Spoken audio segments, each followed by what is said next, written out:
तो आप लोगों ने भी कल्पना नहीं किया होगा, उसको भी नचाऊंगा भोजपुरी में। आप लोगों ने जिसको नहीं चाहा उसको हम नचाएंगे, खुद तो नाच लो यार। चौन चाटा पड़ेगा ना कि ये वाला गाल दूसरे गांव में जाके चपक जाएगा। खुद कब नाचोगे यार। तो हेलो दोस्तों, तो क्या हाल चाल है? ऐसा करता हूँ सब बढ़िया होगा। तो हेलो दोस्तों, जैसा कि आपने पवन सिंह और खेसारी लाल के चल रहे बवालों के वीडियो को तो आपने देखा ही होगा।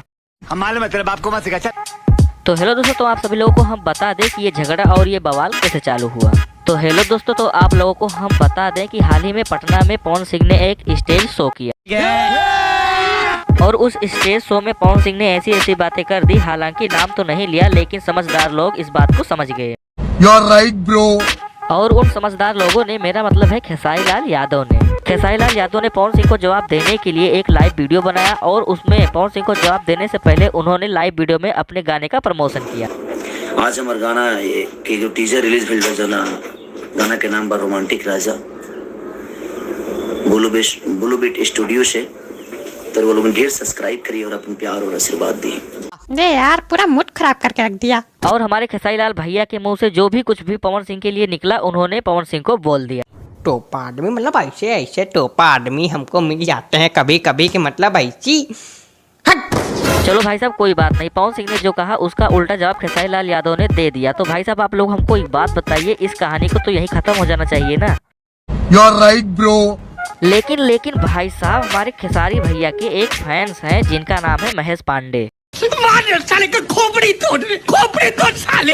इनके ऊपर हमने पहले ही वीडियो बनाया है। अगर जिन लोगों ने इनके वीडियो को नहीं देखा है, नीचे डिस्क्रिप्शन बॉक्स में उसका लिंक दिया गया है, उस लिंक पर जाकर उस वीडियो को देख सकते हैं। और उस वीडियो में गलती से शायद इनका नाम मिस्टेक हो गया है, तो हम महेश पांडे से उस गलती के लिए क्षमा याचना करते हैं।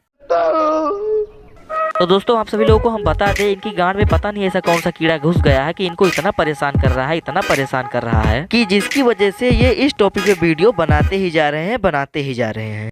गधा नहीं भाई साहब, कसम से बता रहे हैं, इतनी बड़ी बात हो गई, अभी दोनों सुपरस्टारों का पलट के जवाब नहीं आया और इनका हमेशा जवाब आ रहा है। अरे महाराज बहुत बदतमीज है गधे के बच्चे। हम समझा रहे हैं ना, आप शांत रहिए। नहीं दोस्तों, आप हमारे महेश पांडे भैया का यह वीडियो देख लीजिए जो इन्होंने अभी हाल ही में बनाया है। क्या अभय सिन्हा जी इनके यहाँ पर रहकर इनके साथ काम करेंगे? क्या रत्नाकर कुमार इनके यहाँ पर रहकर, क्या रजनीश मिश्रा इनके यहाँ पर रहकर इनके साथ काम करेंगे? जी ऐसी बात नहीं करते। नमस्कार, कैसे हैं आप लोग? पवन सिंह ने स्टेज पर चढ़ के कहा कि माता, पिता, गुरु और फैंस और भगवान, इनके अलावा सबको मैं ये समझता हूं। तुमको क्या दिक्कत हो रही? गुस्सा काहे वाले बाबू? नहीं भाई साहब, आप लोग हमको एक बात बताइए, अगर पवन सिंह ने ये बात कही है तो इसमें गलत क्या कहा है? माता पिता गुरु भगवान ऑडियंस, यही मेरा मालिक है। एकरा बाद हम केहू के है समझिए।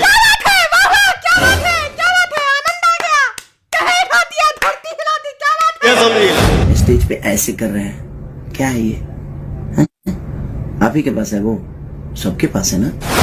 भाई साहब, कोई भी सुपरस्टार हो, वो सब अपने ऑडियंस को अपना भगवान मानते हैं। जिस ऑडियंस की वजह से ये बंदा यहाँ तक पहुँचा है, अगर वो उनको भगवान अपना मानता है तो इसमें गलत क्या है? ये बड़ी अच्छी बात कही आप। है कि अभय सिन्हा जी, रत्नाकर कुमार जी, रजनीश मिश्रा जी, निशांत उज्ज्वल जी, मंजूल ठाकुर जी, प्रेमांशु सिंह जी, इन सबको पवन सिंह यहाँ पर रखते हैं। नहीं भाई साहब, जो इन्होंने अभी ये कहा है, इनकी इन बातों पे हम खाली इनसे एक सवाल पूछना चाहते हैं। अगर अभय सिन्हा जी को या भोजपुरी इंडस्ट्री के किसी भी व्यक्ति को अगर पवन सिंह की बातें इतनी ही बुरी लगी, तो उन लोगों ने सोशल मीडिया प्लेटफॉर्म पे आकर ये बातें क्यों नहीं की और उन लोगों ने तुम्हारी तरह से वीडियो बनाकर क्यों नहीं अपलोड किया? नहीं, मुझे मजाक नहीं उड़वाना अपनी चीज का, मैं नहीं बताऊंगा। भाई साहब, आप लोगों से हम खाली एक ही चीज कहना चाहते हैं, जितने भी भोजपुरी इंडस्ट्री में रहते हैं, जितनी मिर्ची उनको नहीं लगी है, उससे ज्यादा मिर्ची तो इनके गांड में लग रही है। नहीं महेश पांडे जी, आप हमको एक बात बताइए, ये जो तुम बुराई कर रहे हो, इस बुराई करने का अधिकार तुमको किसने दिया है? अब आए ना लाइन पे। अगर वो बुराई करता है और तुम उसकी बुराई बताओ तो ये तो अच्छी बात है, लेकिन जब वो बंदा अच्छाई करता है तो उसकी अच्छाई भी बताओ, लेकिन नहीं तब तुम्हारा दिमाग घास चढ़ने चला जाता है। उठा चप्पल मुंह में बजा दे। तो हेलो दोस्तों, तो हमको किसी का भी विरोधी नहीं बनना है, हमको जो सही लगता है हम वही कहते हैं। तो दोस्तों, हम आपसे खाली एक ही चीज़ कहना चाहेंगे, अगर यह वीडियो आपको अच्छी लगी तो वीडियो को लाइक करो और अगर आप हमारे चैनल पर नए हैं तो हमारे चैनल को सब्सक्राइब भी कर लो, क्योंकि भोजपुरी इंडस्ट्री से जुड़ी हुई कुछ बातें हमारे चैनल पर अपलोड होती रहती हैं। जो आप लोगों ने भी कल्पना नहीं किया होगा, उसको भी नचाऊंगा भोजपुरी में। पवन भैया से आगे, पवन सिंह से आगे जाने में दूसरा जन्म लेना पड़ेगा बेटा।